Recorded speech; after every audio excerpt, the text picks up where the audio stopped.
जी आज मैं आपके लिए दाल मूंग छिलके की बहुत ही मज़ेदार और ख़ास रेसिपी लेके आया हूँ।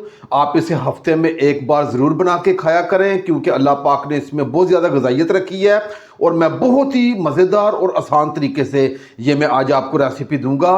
आइए अपनी रेसिपी की तरफ चलते हैं। बिस्मिल्लाहिर्रहमानिर्रहीम। लाखों करोड़ों अरबों दुरूदो सलाम आप सल्लल्लाहु अलैहि वसल्लम पर और आपकी आल पर। अल्लाह ताला आपको खुश रखे। मैं हूं तारिक जावेद, आप देख रहे हैं दादा तारिक रेसिपी। मैंने एक कप दाल मूंग छिलका ली है और इस कप के हिसाब से मैंने दाल मूंग छिलका ये मैंने नाप लिया था इसे, और इसका वजन है तकरीबन 140 ग्राम। और मैं आज आपको 4 अफराद के लिए ये मैं आज आपको दाल की रेसिपी दूंगा। और अगर आपने दाल की मिकदार को बढ़ाना है तो इसमें जो चीज़ें मैं डालूंगा उसे आप डबल करते जाइए। मैंने दाल मूंग छिलके को अच्छी तरीके से धो लिया था। उसकी वजह यह है कि इसमें मट्टी वगैरह होती है और इसे मैंने आधा घंटा पहले भिगो के रख दिया था और ये बेहतरीन हमारी दाल मूंग छिलका फूल चुकी है। अब इसे मैं एक तरफ रखूंगा। चूल्हे की फ्लेम को मैंने ऑन कर ली है और आंच को मीडियम रखा है। ऊपर मैंने स्टील की कढ़ाई रख ली है। अब इसमें 3 गिलास ये पानी नाप के डाल दूंगा। जी मैंने 3 गिलास पानी नाप के डाल दिए। अब इस कढ़ाई में ये हमारी दाल मूंग छिलका जिसे मैंने आधा घंटा पहले भिगो के रख दिया था ये डाल दूंगा। दाल डालने के बाद 1 टेबल स्पून ये अदरक लहसुन का पेस्ट है ये डाल दूंगा। एक अदद मैंने साबुत हरी मिर्च ली है और हाफ टी स्पून मैंने नमक लिया है। नमक आप अपने जायके के हिसाब से कम ज़्यादा करेंगे। और हाफ टी स्पून मैंने ये हल्दी दी है। ये तीनों चीज़ें डाल दूंगा। अब ये तीनों चीज़ें डालने के बाद इसे अच्छे तरीके से मैं मिक्स करूँगा। आज आपने मेरे तरीके से ये साबुत दाल मूंग की रेसिपी बनानी है, आपके दिल से दुआएं निकलने वाली हैं। साबुत दाल मूंग छिलका आप अपनी ज़िंदगी का हिस्सा बना लें। इसमें बहुत ज़्यादा ग़िज़ाइयत पाई जाती है। ये वह दाल है जो तासीर में ठंडी भी होती है और इसमें बहुत ज़्यादा फाइबर होता है जो ब्लड प्रेशर के लिए और शुगर के लिए बहुत ही फ़ायदेमंद है। और दाल मूंग दिल के पट्ठों के लिए बहुत फ़ायदेमंद है, पूरे जिस्म को ताकत देती है। और इसमें पोटाशियम बहुत ज़्यादा पाया जाता है जो ब्लड प्रेशर के लिए बहुत ज़्यादा फ़ायदेमंद है। और वो ख़वातीनो हज़रात जिनकी उम्र 40 साल या 40 साल से ऊपर हैं वो हफ्ते में एक मरतबा ज़रूर ये दाल मूंग छिलका बना के खाया करें। अगर आपको मेरी बात पे यकीन ना आए तो आप अपने करीबी डॉक्टर से भी मशवरा करके पूछ सकते हैं ये कितनी ज़बरदस्त और ये ताकतवर ये दाल है। अब इसे मीडियम आंच पे मैं टोटल 15 मिनट के लिए कुक करूंगा, लेकिन 10 मिनट के बाद इसके ऊपर जो झाग आ जाएगी वो हम उतार देंगे। आंच पे दाल को पकाते हुए अभी मुझे सिर्फ 7 से 8 मिनट हो गए हैं। इसका ढक्कन उठा के हम इसके ऊपर जो झाग है ये निकाल देंगे। ये झाग आपने हर हाल में निकालनी है क्योंकि ये मुख्तलिफ़ किस्म की गैसेस भी पैदा करती हैं और ये सालन के जायके को भी ख़राब करती हैं। इसका कोई फ़ायदा नहीं है।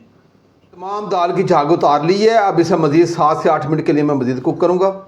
जी दाल मूंग छिलके को मुझे ढांप के पकाते हुए टोटल 14 से 15 मिनट हो गए हैं। अब इसका ढक्कन उठा के चेक कर लेते हैं। जी ये नहीं हमारी बेहतरीन ये दाल मूंग कुक हो चुकी है। अगर आप इसे कुकर में बना रहे हैं फिर आपने 1 गिलास पानी कम कर देना है और आपने पहली सीटी के साथ सिर्फ 5 मिनट का कुकर लगाना है। ये बेहतरीन दाल ये कुक हो जाएगी। और ये छिलके वाली दाल मूंग को ज़्यादा गलाया जाता है और जो माश की दाल है उसे थोड़ा सा खड़ा रखा जाता है। ये आपने बात को नोट कर लेना है।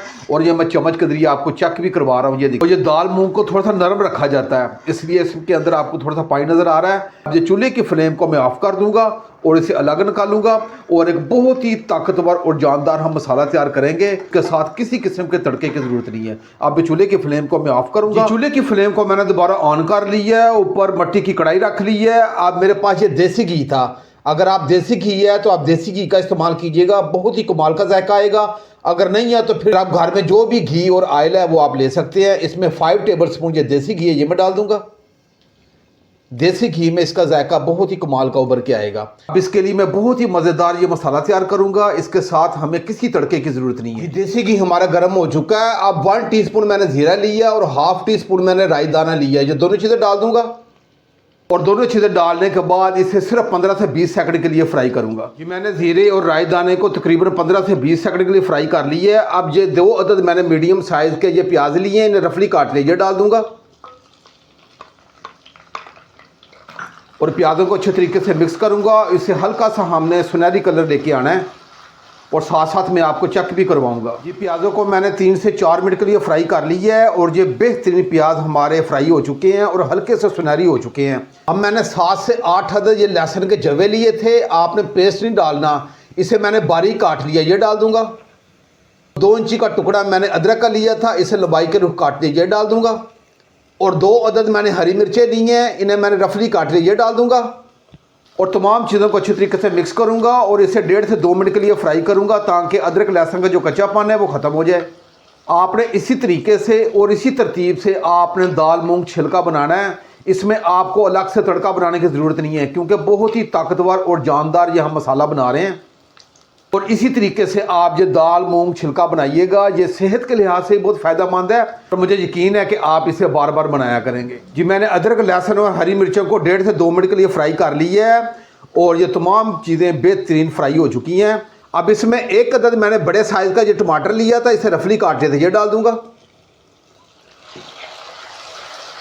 और टमाटर डाल के इसे अच्छे तरीके से मिक्स करूंगा और 1 मिनट के लिए फ्राई करूंगा ताकि टमाटरों का जो कच्चापन है ये ख़त्म हो जाए। अब इसमें जो चीज़ें जाएंगी वो आपने नोट कर लेनी है। खड़ा मसाला इसमें आपने डालना कोई नहीं है। 1 टीस्पून मैंने ये लाल मिर्च ली है और ½ टीस्पून से थोड़ा सा कम ये मैंने कलवंजी ली है। ये ऑप्शनल है लेकिन डालिएगा, बहुत ज़्यादा कमाल का जायका आएगा।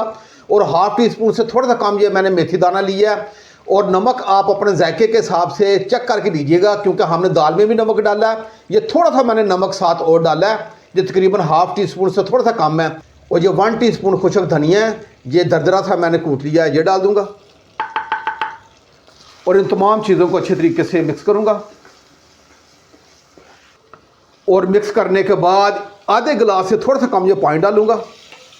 और पानी डालने के बाद इसे 5 मिनट के लिए ढाँप के रखूंगा। 5 मिनट के बाद इंशाल्लाह मिलते हैं। जी मसाले को ढाँप के रखे वो मुझे 5 मिनट हो गए। अब इसका ढक्कन उठा के चेक कर लेते हैं। ये लें, हमारा बेहतरीन ये मसाला कुक हो चुका है। अब ये चम्मच की मदद से एक मरतबा ये मैं मिक्स करूंगा और ये चूल्हे के फ्लेम को थोड़ा सा हाई करूंगा और इसकी 1 से 1.5 मिनट के लिए इसकी भुनाई कर दूँगा। जी मैंने मसाले की 1 से 1.5 मिनट के लिए भुनाई कर दी है। अब मैंने सिर्फ 10 रुपये की ये पालक ली है, ये ऑप्शनल है लेकिन डालिएगा, बहुत ही कमाल का जायका आएगा और ये सेहत के लिहाज से बहुत फ़ायदेमंद है। और ये पालक का मैं मोटा मोटा काट दूंगा। इसमें आप ये पालक ज़रूर डालिएगा, इसके साथ इसका बहुत ही कमाल का दाल का जायका उभर के आएगा। मैंने मोटी मोटी पालक काट दी है और इस मसाले में अच्छे तरीके से मिक्स करूँगा। जितनी भी ग्रीन सब्जियां होती हैं इन्हें ओवर कुक नहीं किया जाता और फ्राई करने के बाद सिर्फ 2 मिनट के लिए इसे ढाँप के रखूँगा ताकि हमारी बेहतरीन ये पालक कुक हो जाए। पालक को ज़्यादा पकाया नहीं जाता वरना इसकी ग़िज़ाइयत ख़त्म हो जाती है। अब ढाँप के रखता हूँ, 2 मिनट के बाद इंशाल्लाह मिलते हैं। जी पालक डाल के ढाँप के रखे हो मुझे 2 मिनट हो गए। अब इसका ढक्कन उठा के चेक कर लेते हैं। ये लें जी, हमारे बेहतरीन ये पालक अच्छे तरीके से सॉफ्ट भी हो चुकी है और कुक भी हो चुकी है। अब ये चम्मच की मदद से एक मरतबा मैं अच्छे तरीके से मिक्स कर दूँगा।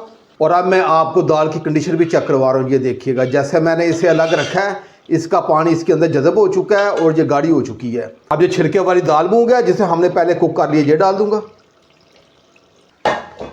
और दाल डालने के बाद चम्मच की मदद से अच्छे तरीके से मिक्स करूंगा। जी मैंने दाल को अच्छे तरीके से मिक्स कर दिया है और ये बेहतरीन दाल मसाले के साथ मिक्स हो चुकी है और ये बेहतरीन दाल मूंग छिलके वाली हमारी तैयार हो चुकी है।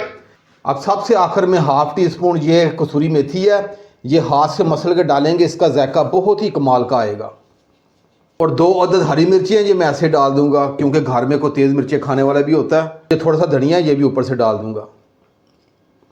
और मैं आज की ताकतवर और जानदार दाल को अच्छे तरीके से मिक्स करूंगा। अगर आपके घर में कच्ची हंडिया हो तो आप इसमें बनाइएगा, ये सेहत के लिहाज से भी बहुत फ़ायदेमंद है और जायका भी बहुत कमाल का आता है कच्ची हंडिया में। अब ये चूल्हे की फ्लेम को एक मरतबा मैं ऑफ़ कर दूंगा। मैं आपको दाल मूंग को प्लेट में डाल के आपको चेक भी करवाता हूँ। ये आप अपनी ज़िंदगी का हिस्सा बनाएं, ये बहुत ही ताकतवर ये दाल है और जिन ख़वातीनों हज़रात की उम्र 40 साल से ऊपर है उनके लिए ये नायाब तोहफ़ा है। ये लें जी, मैंने आज की रेसिपी को प्लेट में डाल के आपको बिल्कुल करीब से चेक करवा रहा हूँ। आप इसे नान के साथ, रोटी के साथ, उबले हुए चावलों के साथ और इसे आप आटे में भी गूंद के आप सुबह नाश्ते में भी ये रोटी इस्तेमाल कर सकते हैं। ये इतनी ज़बरदस्त और जानदार और ताकतवर ये दाल है। अगर ये रेसिपी मेरी अच्छी लगे तो मेरे चैनल को आप ज़रूर सब्सक्राइब कर दिया करें और साथ जो घंटी का बटन है उसे आप लाजमी प्रेस किया करें ताकि मेरी हर नई आने वाली वीडियो आप तक पहुंचती रहे। अब अपने भाई तारिक को इजाज़त दें। इंशाल्लाह मैं एक नई रेसिपी के साथ हाज़िर हूँगा। अपना बहुत ख्याल रखिएगा। अल्लाह हाफिज़।